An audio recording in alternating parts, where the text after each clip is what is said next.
name is Joseph Starbody. This is my assistant Eugene. Today we will be performing a technique from the Shime no kata list in Danzan Ryu Jiu-Jitsu. Today the technique that we will be performing is known as Hagai Shime.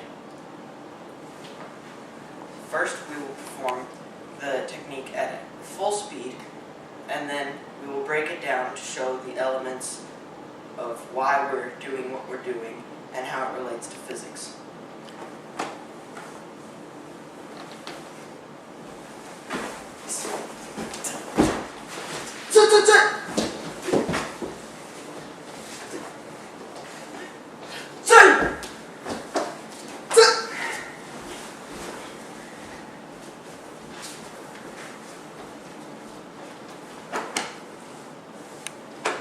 So that was full speed. Now we will break it down. I come into a defensive stance. He comes into more of an aggressive offensive stance. My hands are open because if a witness sees this fight going on, they might think that I was trying to prevent it from ever happening, which is good for me. He comes in with all of his mass, all of his inertia in this very powerful punch, which he's not just using the energy and the muscles and the mass in his arm, he's using his whole body, which takes more energy because it's a more powerful punch, but it also has a lot more inertia, so it's not as willing to stop. So instead of blocking like someone in karate would probably do, I parry or redirect his energy right over my shoulder to where it's not going to hit me, but if I parried it too far, he could elbow me in the face. So I just parry it right past here. And I also grab his collar with these three fingers, these three, because grabbing with all my fingers limits my flexibility to what I have with only 3 fingers, which is classic for judo and jiu-jitsu.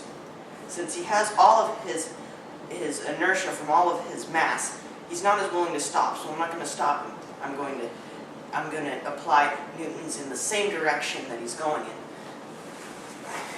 and get him into this hole right here, known as the full Nelson. He's going to drop his weight to give him a better chance at escaping, but I bumped his hips out to slide his legs forward, which makes him much less on balance. And I come down with him.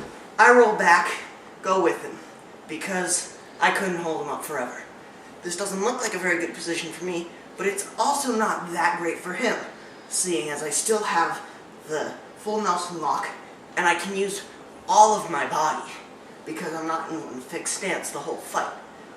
I use my legs and wrap them around his body, which also squeezes him a little bit, and I use my heels, kick him in the groin 3 times, which will incapacitate him for a little while very well, even in the adrenaline of the fight.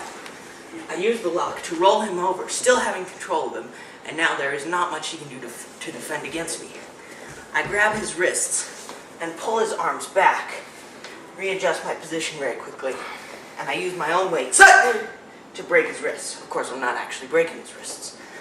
I then, because this is a demonstration, fold his arms back in a more comfortable position where they won't get stepped on very easily because they're close to his head.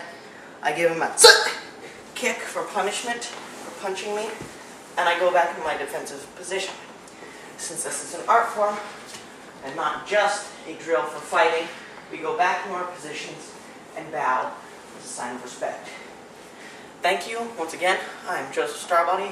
This is my assistant Eugene Beers, and I hope you learned something very interesting.